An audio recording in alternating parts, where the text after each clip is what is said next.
and hope everybody had an enjoyable weekend. Um, Personally, was dealing with a little bit of sun and a little bit of rain while I was trying to barbecue 16 butterfly chicken breasts, two different styles. So I'm um, I'm, I'm thankful to not be doing any of that for a couple of days. Hey, what you have up in front of you is the SP 500 futures, the SPOOs. It reflects our overnight activity from our Friday levels. If you like what I can't, actually, what I will do is I just kind of drew a few lines, but I think what I'll do is for the purpose of this call, I'll eliminate them. Let's get a clean look here. So we see the overnight high, Globex high, 53.38.39. So that would be a point of interest. We see the low would be right around 53.12.13. An additional point of interest. So there's some wider boundaries. Now, if you go and look from Friday's activity, this 2728 area, that was the high in the ES. So it definitely is logical to kind of draw a line right in there. And it gives you that just allows you some sort of point of interest. And I would refer that because it is the high from Friday is kind of like if we're above the 2728 area in ES, there's a high chance for a retest of the Globex highs, 38 area.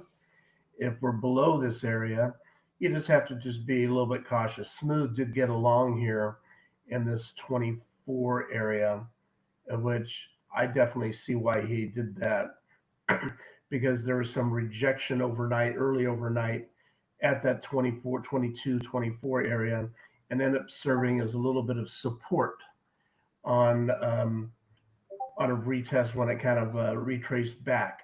So I could see the justification for a long attempt. A very definable risk. I mean, basically, there's a chance for 2 points to make seven. So that was definitely logical. So I've got that. Let's see here. We've got this area here, which was Thursday highs. That was the big drift up with NVIDIA. And we were calling out that NVIDIA is the basically lone ranger carrying the market. And NVIDIA started approaching that 1050 plus 100 plus 100 points on the day. So that was a psychological level, and we were able to benefit from the shorts there. So that would be a key point of interest above ES 5338 today. So let me now go to the SPX, do a few lines, and I actually just posted this in the room a few minutes before the call. The this SPX here, 5311, roughly, adds 17 for the spread. That correlates to about 28.29. That is the little area where Smooth was able to exit most of his longs. So that's significant. This 53.21 area in here adds 17. That correlates to about 53.38, of which we discussed that level. So that gives you a reference there. So let's see here. So that would be a point of interest for SPX 92. So I think relative to expiration or expectation for the day, we have it looks like we have a gap up about 7-8 points. So that would actually put us gapping up to right around 53, 10, 12 area in the SPX. So if we open now, we would be open right in this area here.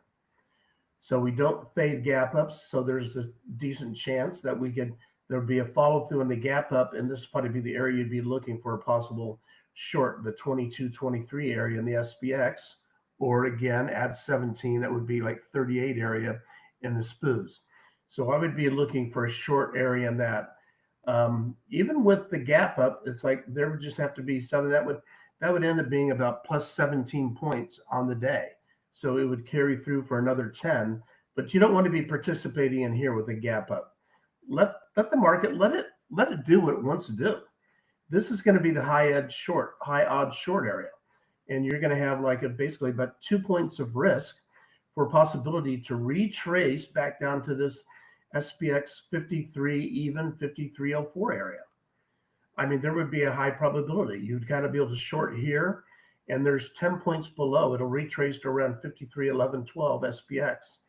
You got 10 points there. So it's reasonable to think I'll take 2 points of risk for the possibility of that 10 points. I'll be doing that all day long. And if you get stopped out, you get stopped out. It's a very binary decision. Don't be uncomfortable with it. And by the time you convert it into a play like that, it becomes unemotional. It allows you to take the emotion out of it. Take your quick 2 to 3 point scales on your first half, and it gives you the freedom to let a trade evolve. Any of that. Look, today is the equivalent of Friday, Thursday, Friday, or Friday, the low volume travel days from a big holiday. The big players are all just, they're just, today is the day they travel.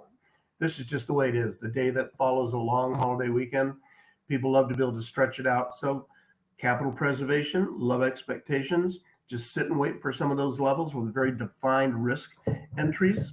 And, worst case is you don't, there's not much blood that's spilled because you never want to start the day, start the week when you're going to be down 3 5 grand, 3 5 10 grand, or even a grand.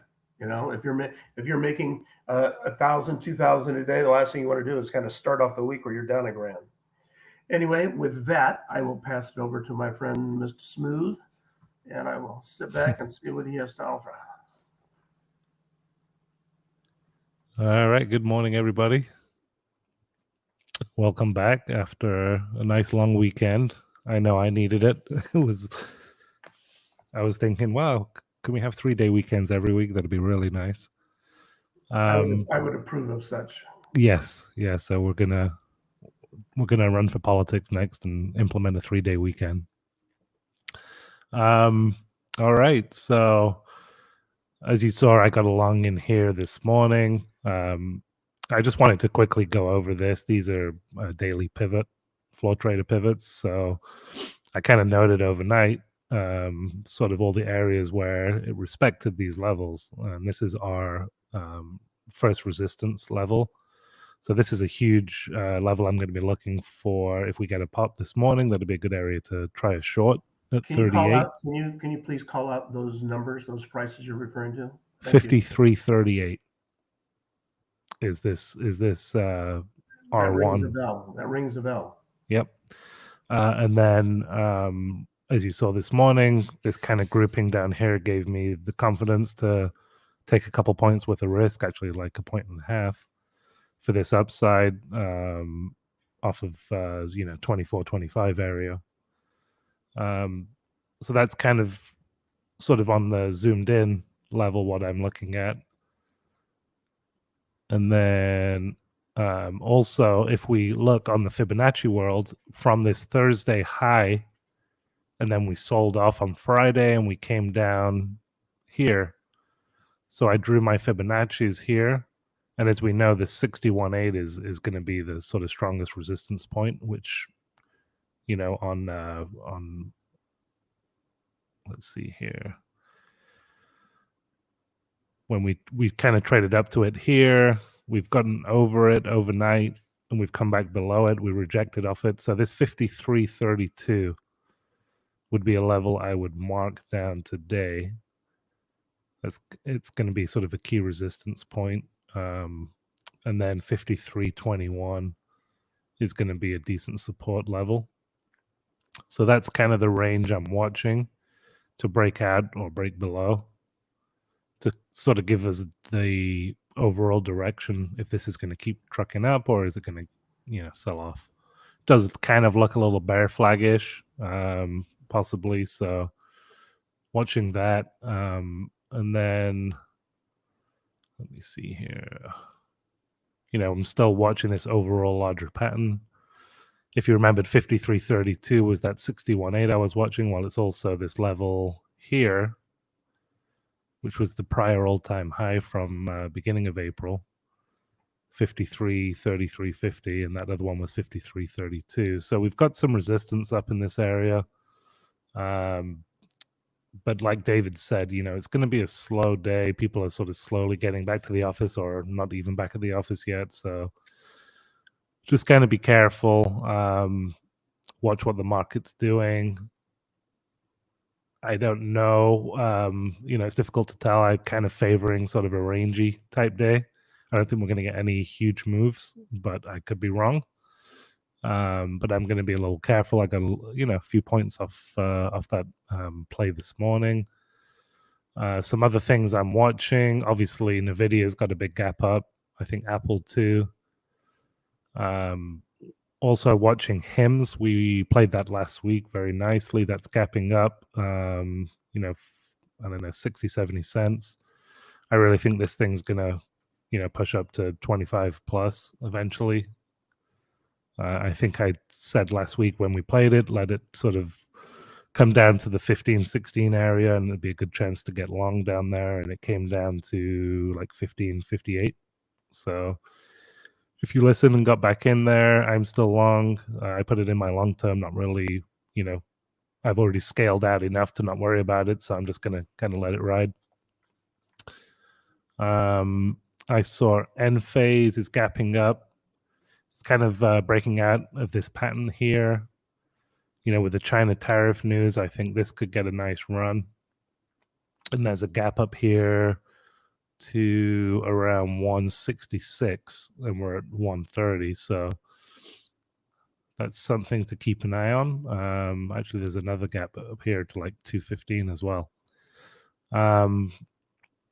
Carvana, we're still short here, taking plenty of scales, but I'm going to watch that to break this 108 level.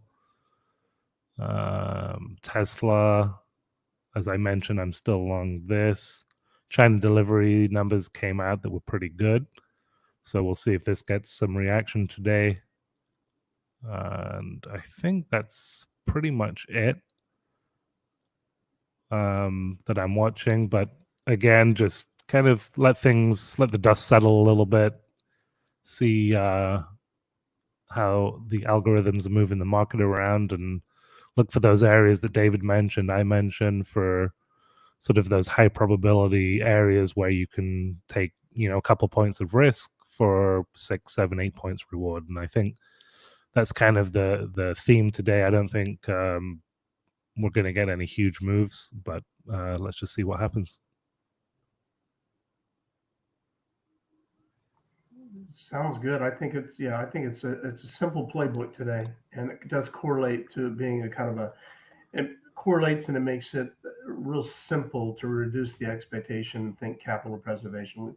If you define levels, and it's just wait for the market come to us, and we'll trade them when they get there. Other than that, good luck trying to keep your eyelids open. Okay. Yeah, we'll be around. Ask any questions. We will. Yeah. So it'll be a quieter day. So there's just not going to be a ton of like commentary in the room.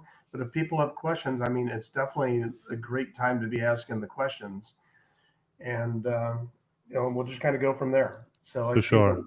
Yeah, we don't have a lot of people in the room already, so I can see that other people are also kind of chilling or maybe taking the day off. So anyway, good luck and plenty of time to grab coffee.